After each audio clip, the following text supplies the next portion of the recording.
आदिवासी असल में यहाँ का ओरिजिनल रेसिडेंट है, इसका नाम ही आदि है, आदिवासी इंडिजिनियस है, लेकिन भारत सरकार उसको इंडिजिनियस नहीं मानती। आज तक भारत सरकार का कंसिस्टेंटली दुनिया के जितने भी फोरम हैं उसके ऊपर यह स्टैंड रहा कि भारत में कोई आदिवासी नहीं है, कोई इंडिजिनियस नहीं है। सरकार किसी की भी हो, 1951 से लेकर आज तक की सरकारें का यही स्टैंड है। थोड़ा बहुत इसमें सुधार आया। 5 जनवरी 2011 में सुप्रीम कोर्ट का एक जजमेंट आया और उस जजमेंट में 2 जजेस, एक उसमें मार्कंडेय काटजू, शायद उनको भी हम इनवाइट करने वाले थे आज के लिए, लेकिन नहीं हो पाया। तो मार्कंडेय काटजू और ज्ञानसुधा मिश्रा, ये 2 जजों ने एक जजमेंट देते वक्त कहा कि यहाँ का आदिवासी है वो असली मूल निवासी है, वो इंडिजिनियस क्लास है। इसके बावजूद वर्तमान भारत की सरकार आदिवासी को आदिवासी नहीं मानती। मुसलमानों के साथ ये दिक्कत नहीं, उनको मुसलमान मानती तो है, आदिवासी को आदिवासी नहीं मानती। आदिवासी का अलग डी क्लास किया जाता है कि जो जंगल में रहता है वो आदिवासी, और इसीलिए आरएसएस बीजेपी की उनके लिए टर्मिनोलॉजी है वो वनवासी, और इसलिए आरएसएस की वनवासी कल्याण आश्रम के माध्यम से आदिवासियों में बड़े पैमाने में आदिवासी का हिंदूकरण की बात होती है। ये मुद्दा बहुत जरूरी है और ये बहुजन समाज के तत्वों को समझना जरूरी है। आदिवासी का कोई लीगली धर्म नहीं है, उसको निसर्ग पूजक कहा जाता है। ये निसर्ग की पूजा करने वाले लोग हैं, इसलिए उनका कोई धर्म नहीं है। लेकिन पिछले 50 साल से आदिवासी के सामने जानबूझकर हिंदूकरण, हिंदू हिंदू लिखने का एक राष्ट्रीय कार्यक्रम चला है। चाहे मामला जनगणना का हो, चाहे इवन बर्थ सर्टिफिकेट या इवन हॉस्पिटल में एडमिशन होता है तो अगर दाढ़ी वाला आदमी नहीं है तो वो हिंदू है ये समझकर लिखा जाता है। तो आदिवासी के साथ ये जबरदस्ती है, उसका जबरदस्ती से हिंदूकरण किया जा रहा है। अब उस हिंदूकरण को बढ़ावा देने के लिए जो मुसलमान के साथ जुड़ा हुआ एक मुद्दा है वो आदिवासी के साथ जुड़ा है। मुसलमानों के साथ कौन सा मुद्दा जुड़ा है या क्रिश्चियन के साथ कौन सा जुड़ा है, वो है धर्म परिवर्तन कानून को बंदी या कानूनी बंदी। वर्तमान सरकार की यह नीति रही है कि लगभग 10 से 11 राज्यों में कन्वर्जन को इस सरकार ने पाबंदी लगाई, वर्तमान केंद्र की सरकार ने पाबंदी लगाई है। अब ये सिर्फ क्रिश्चियन, ईसाई या मुस्लिम इनके लिए नहीं है, अब ये आदिवासी के ऊपर भी लगाने जा रहा है, क्योंकि आदिवासी के भी कई धर्मांतर हुए हैं।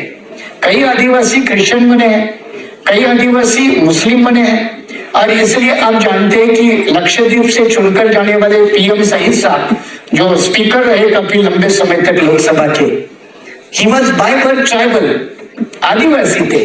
आदिवासी रिजर्व सीट से चुन के आते थे, लेकिन धर्म के हिसाब से वो इस्लाम को कबूल करने वाले थे। अब वर्तमान सरकार की ये नीति है कि अगर कोई आदिवासी इस्लाम, ईसाई या और कोई रिलीजन अपनाएगा तो वो आदिवासी नहीं रहेगा। ये बहुत बड़ा गंभीर और चैलेंजेबल इशू है। एक तो इससे क्या होता है, उसके ऊपर अपने आप एंटी कन्वर्जन लॉ लागू होता है, धर्मांतर बंदी का कानून अपने आप उसके ऊपर लागू होता है।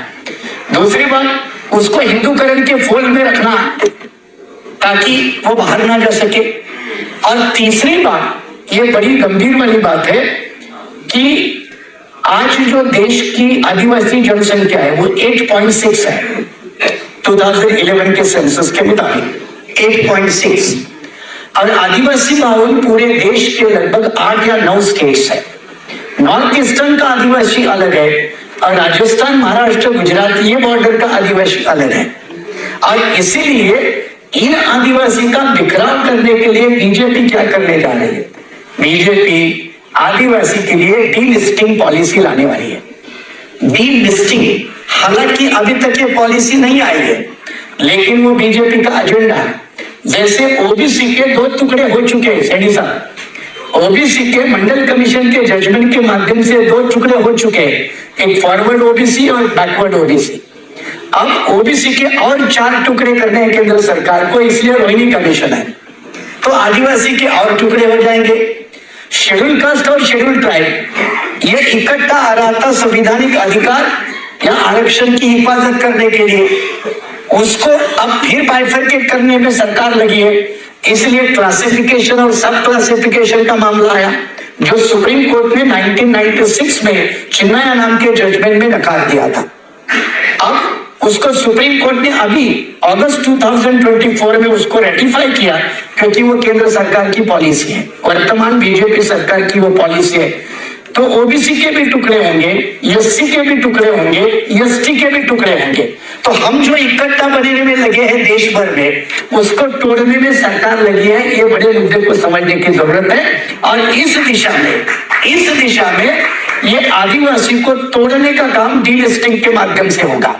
और डीलिस्टिंग का मतलब है, अगर आज 8.6% पॉपुलेशन ट्राइबल की है, तो अगर डीलिस्टिंग पॉलिसी आ गई तो 4% आदिवासी बचेगा। 4% आदिवासी बचेगा। तो हमारे बेलाराम साहब ने जो पेसा कानून का जिक्र किया, पेसा कानून ये panchayat extension to scheduled areas act, ऐसा उसका पूरा नाम है, इसलिए उसका शॉर्ट फॉर्म है पेसा, PESA। ये पेसा कानून की विशेषता ये है कि ये आदिवासी कम्युनिटी का एक अधिकारों का चार्टर है, स्वयं शासन बोलते हैं। वहां के नेचुरल रिसोर्सेस को यूज करने के लिए वहां की लोकल बॉडी, यानी ये ग्राम सभा, जैसे ग्राम पंचायत बोलते हैं वैसे ग्राम सभा, इनके विशेष अधिकार है। ये अधिकार कानून तो बनाया 1996 में, लेकिन मैं महाराष्ट्र की बात बताता हूँ। कानून बनाया 1996 में, और कानून के अंदर वो कानून इंप्लीमेंट करने के लिए रूल लाए 2014 में। कितने साल गए? तो एक तरफ भारतीय संविधान ने जो 5वीं और 6ठी सूची दी है, उसका पालन आज तक किसी भी प्रदेश और किसी भी देश के सरकार ने नहीं किया। ये आदिवासी के साथ बड़ा धोखा। मैं इस पॉइंट को ऐसे कंक्लूड कर रहा हूं कि ये डीलिस्टिंग के पॉलिसी के माध्यम से आदिवासी की जनसंख्या कम होगी, आदिवासी का बजट कम होगा, आदिवासी का वर्तमान रिजर्व पॉलिटिकल सीट्स कम होंगे, और आदिवासी की टोटल इस देश में हिस्सेदारी भी अपने आप कम हो जाएगी। जल, जमीन और जंगल, ये जो 3 बातों के ऊपर आदिवासी इस देश का खड़ा है, ये जल, जमीन और जंगल कारपोरेट क्लास के हाथ में बेचने का गवर्नमेंट का प्लान है। ये कारपोरेट को बेचने का, क्योंकि डेवलपमेंट के नाम पे लैंड एक्विजिशन अगर होती है तो सबसे प्रभावित होता है वो ट्राइबल होता है, 2 नंबर पे होता है वो शेड्यूल कास्ट होता है, 3 नंबर पे होता है वो बैकवर्ड होता है, और माइनॉरिटी का 4था नंबर अफेक्टेड लोकल में आता है, प्रोजेक्ट अफेक्टेड लोकल में। और अभी जमीन बची है वो जंगलों में, जमीन बची है पहाड़ों में, और वहां ट्राइबल का बसेरा है। तो वहां से ट्राइबल डिस्प्लेसमेंट भी हो जाएगा, शहरों की तरफ मजबूर जाने के लिए होगा, और शहरों के गंदे नाले गटर के किनारे में झोपड़ों में रहने के लिए मजबूर होना पड़ेगा। ये डिस्प्लेसमेंट ऑफ द ट्राइबल, ये भी एक सबसे बड़ा इशू है। इन नीति को समझते तो अगले 2 मुद्दे में आपको समझा रहा हूं, वो है देश का ट्राइबल एक तरफ पुलिस और एक तरफ नक्सल, इन दोनों के बीच में पिसता है। मैं महाराष्ट्र से आता हूं, गढ़चिरोली जिला आप जानते हैं, very famous for Naxal activity and tribal dominance. मैं आपको बताऊं प्रैक्टिकली, वहां के कुछ गांवों को गांव में जाने के लिए, अशोक जी, गांव में जाने के लिए पुलिस की परमिशन लिए बगैर मैं गांव में नहीं जा सकता। आप मुझे बताओ ये कौन सी हालत है? अकेले गढ़चिरोली जैसे जिले में बरसात में लगभग 250 गांव दुनिया से कटे रहते हैं, उनका कोई ताल्लुकात नहीं होता दुनिया से। ये अकेले गढ़चिरोली मतलब महाराष्ट्र की हालत नहीं है, कई जिलों की हालत है। और वहां नक्सलवाद जो पलटता है, तो नक्सलवाद को मुकाबला करने के लिए पॉलिसी किस तरह से बनाई, और उसका उदाहरण है छत्तीसगढ़, सर्वा जुडूम का मॉडल मालूम है। सर्वा जुडूम में भी अनट्रेन अनस्किल्ड यंग 15-20 साल के लड़कों को पुलिस में भर्ती किया जाना और उसको नक्सल के सामने खड़ा कर देना। ये क्या है? ये कौन सी बर्बरता? मामला सुप्रीम कोर्ट तक गया, सुप्रीम कोर्ट ने डायरेक्शन दिए, लेकिन मैं आपको बता रहा हूं क्योंकि मैं लॉ का प्रोफेसर भी रहा हूं, एडवोकेट भी हूं, एक भी डायरेक्शन सुप्रीम कोर्ट का फॉलो नहीं हुआ। तो ये आदिवासी के साथ जो बर्बरता है उसका लिमिट नहीं है।